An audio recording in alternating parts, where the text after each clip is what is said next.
Objective, to be able to prepare solutions and then perform the appropriate calculations. Background, solutions are an important part of chemistry. You'll be practicing preparing solutions of different concentrations. The amount of solute that is dissolved in a given quantity of solvent is expressed as a concentration of the solution. A dilute solution contains only a small amount of solute in a given amount of solution. The units chemists use most often to describe concentration of solutions are molarity units. The molarity, capital M, of a solution is the number of moles of solute in 1 liter of solution. To determine the molarity of solution, you can see the expression in your notes. It's moles of solute over liters of solution. Experiments sometimes call for a solution that is more dilute than the stock solution or solution on hand. We will use the following equation to determine the amount of concentrated solution needed to carry out the dilution. In this equation, we have molarity of one solution times the volume of that one solution is equal to the molarity of the second solution times the volume of the second solution. A series dilution is a dilution where a series of dilutions are conducted. Each one may be 1/10 as concentrated as previous. The procedure is repeated until the desired concentration is reached. Serial dilutions are commonly used in microbiology where the solution being diluted contains bacterial colonies. Don't forget to do your pre-lab questions before you begin.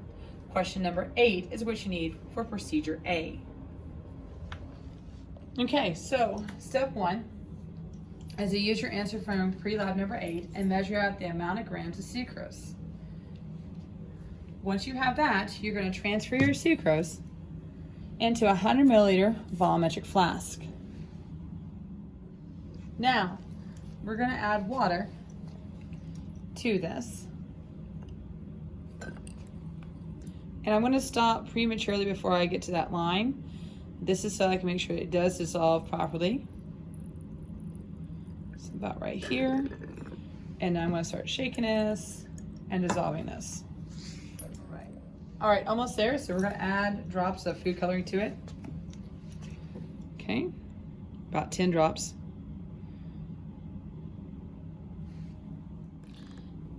And then we're going to add to that line.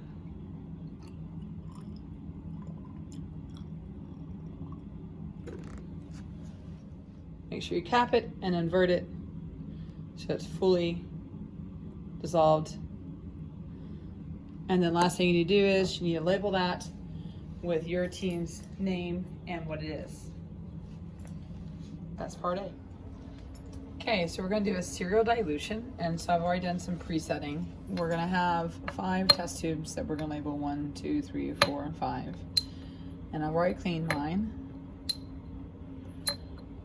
Okay, and so what we're going to do is, in the first test tube, I'm going to have 10 milliliters of our solution that we made. And that's going to be our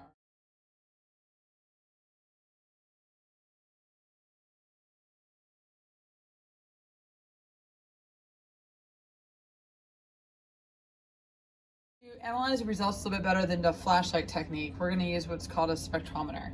I only have about 3 of these right now, maybe getting more later. So we can use the spectrometer or the colorimeter. I'm going to show you this lab with the spectrometer, and that way you can see what we're doing with it. So we have these things called cuvettes, and one of our cuvettes, we're going to have 6.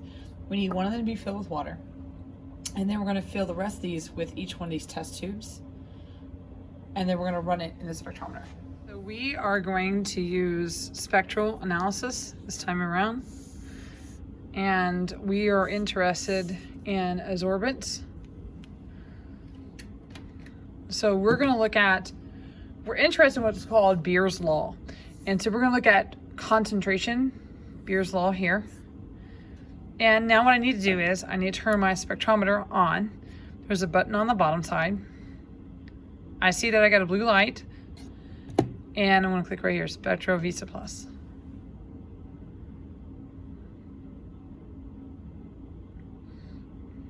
And then once that's connected, I'll show you the next step. So say done, and we're ready to rock and roll. Okay, so you did your calibration and now we have to select our wavelength. So for green, I'm going to select about a 540. That puts you in the green, and I can check right here. They do have a handy dandy graph down here to help you figure out what color it is. So depending on what color you chose for your food coloring will determine what color it is. If you're using not standard colors, like if you're using green, you made it orange, you need to use a spectrometer. If you use standard colors, blue, red, you can use a colorimeter, okay? So we'll say done. And now what we're gonna do is, we're gonna take our curvettes and we can start, I'm gonna start with my largest concentration one.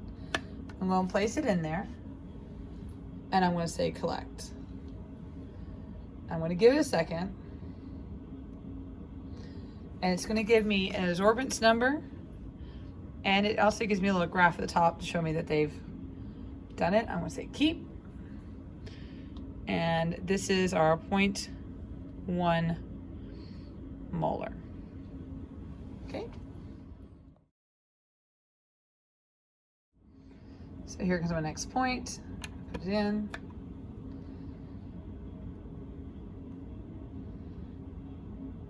I've got a graph, I got absorbance. I'm gonna put in my number. And so we're gonna continue this. Okay, so before you finish with your graph, you need to go down here, you need to put a title on there. So make sure that you say edit graph options, you put a title on there. We can actually call it Beer's Law. All right. And we'll put a line on there, and we're done with that. Okay. There's a little reason why it's not exactly a straight line, but that's okay. You can actually, well, we'll leave it like that. If you move up to dual credit, we actually mess with a little bit more of this. We look at different relationships about concentration and light intensity. So clearly, as we change our concentration, we did decrease our intensity within our substance.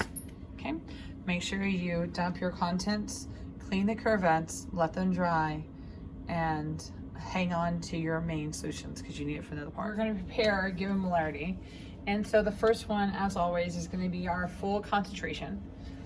And then I have on test tube number 2, we have 3.8 milliliters, and we're going to add to the 10. And I just missed it just a little bit there. Okay, then we have test tube number 3, we have 2.40. We're filled into the 10 line now with water. And then we have 5 here.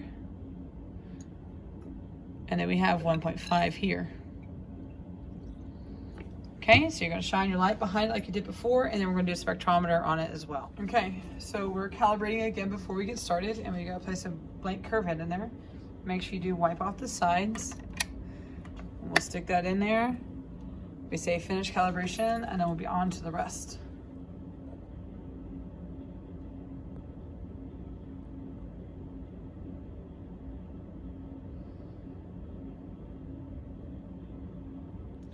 All right, so we're gonna clean our curvettes and then place them in there and get a reading. So we're gonna say collect, and we're gonna say create a new data set, because this one's a little bit different.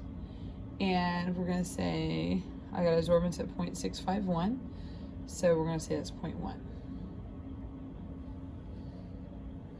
Okay.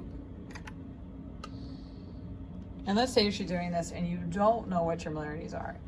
You could simply put, as I'm fixing to, I don't want to give the answers away. I say keep, and I'm going to call that 2. Okay, and I can actually, when I get done, I can go back and change it to 1.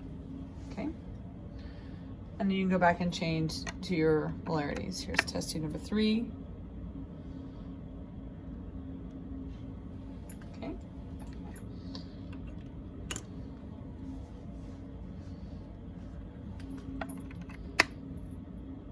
This would be number 4. Let's see here.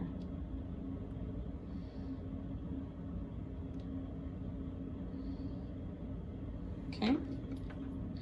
Just thought I went too fast on that one. That's why I put it in 2 points, and I can fix that later. And then here we go again. Wait a second. Say keep. And that's test tube number 5. So when you get that done, you can actually go back and you can go in there and fix your numbers. Because at this point I can say stop. And then you go in there and figure out what your molarities are and actually put those numbers in. So your graph represents what it should. Okay? Now we're moving on to part D, and we're going to prepare a 0.5 molar solution of sodium chloride. So you're going to go back to your calculation for number 8 on the pre-lab and figure out how much sodium chloride you're going to need for this. Once you have that, you're going to weigh that out and transfer it to a volumetric flask. Then we're going to add up to the line distilled water until we get that. So I've already done that in preparation. So now we want to look at serial dilution and conductivity. So in my first test tube, I'm going to have the straight on concentration, the 0.5.